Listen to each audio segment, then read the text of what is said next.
Good evening, everyone. The Continental Cup kicked off their ski jump event from Pine Mountain and Iron Mountain. It was nearly a record-breaking crowd watching a historic day from the ski jump. The Continental Cup was highlighted by many impressive jumps. Bib 42 is Clemens Egner of Austria, who would finish in 11th after a jump of 120.5 meters and a second of 120.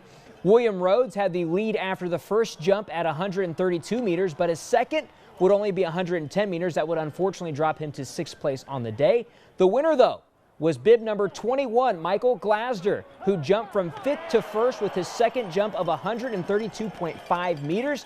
Glasder becomes the first American in about 40 years to take first in Iron Mountain.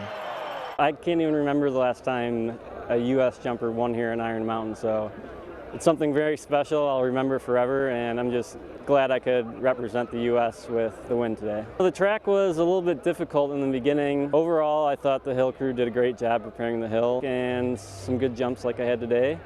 I ended up on top. Day 2 from Iron Mountain begins with a training round around 11 a.m. Central Time, with the competition starting at 1 p.m. Central Time. Well, Matthias Dahlstrom gets another start for the NMU hockey team against Alabama Huntsville.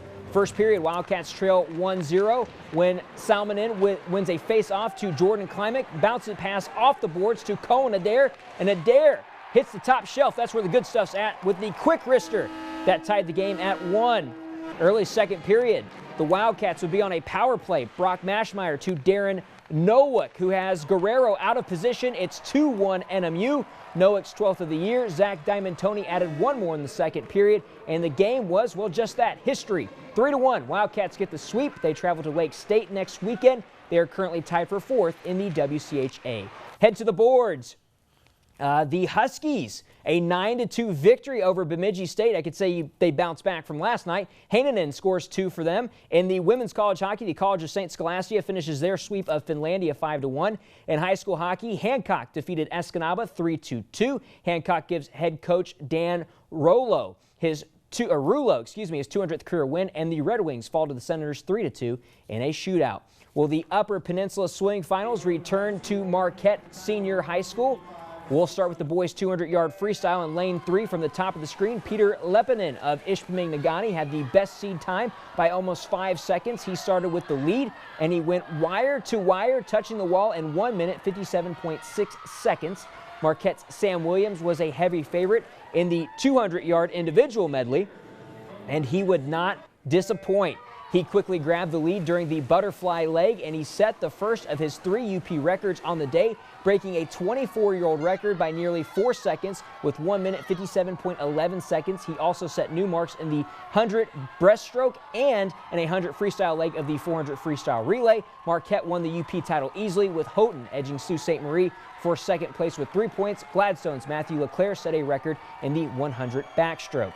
Well, in the girls' UP finals, a lot of eyes were on Kingsford freshman Peyton Johnson, and with good reason. She was the favorite in the 200 individual medley by more than 10 seconds. Johnson would touch the wall in first place in 2 minutes, 14.40 seconds, winning by more than 6 seconds. She would also win the 100 freestyle. Well, Gladstone is one of the youngest programs in the UP, but Purple Power was in full swing in the 50 freestyle. Katie Stevenson was in lane 4 for the Purple Swim with the Purple Swim Cap. Stevenson was in a tight battle with Rudyard's Trista McDowell, but Stevenson pulls out the victory by almost half a second. Stevenson also won the 100 backstroke. The Braves won a couple relays and captured their first UP title. Houghton was 3 points better than Marquette for second place. Well, it was senior day at Michigan Tech as the Huskies hosted Lake Superior State. It was a slow start for both teams. Devin Dally kicks out to Jordan Desquet for the 3 foul after the play, so the shot counts for 3 Tech. Akimaj Williams takes it coast to coast for the score. He wants a foul, but none is given. 5-4 Lakers. Brian Heath drives, pump fakes, and hits, giving the Huskies a 1-point lead. He finished with 18. Nick Stoll thinks about this one, pulls the trigger on a 3 and drains it. All tied at 9 in the first. All 5 Tech scores had double figures. Huskies win 91-87. Well, the NMU men's and women's seniors were honored before the Wildcat men faced Northwood. First half, both NMU seniors were busy. Terry Nash takes a pass from Naba Eccles, and he would knock down a jumper.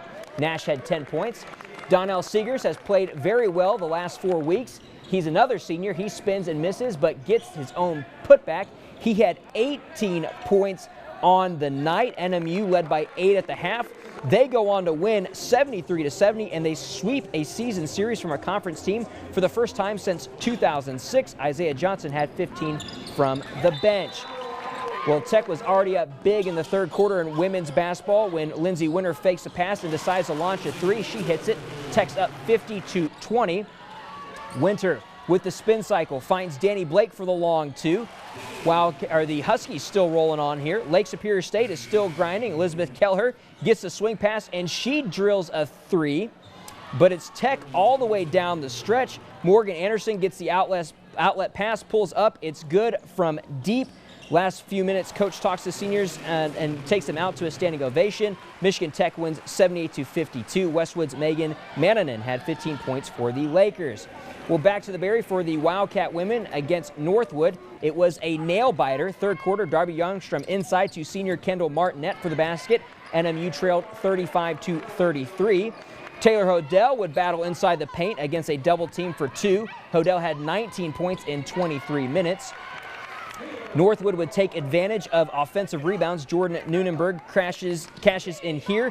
Nuremberg had 19 points and 14 rebounds.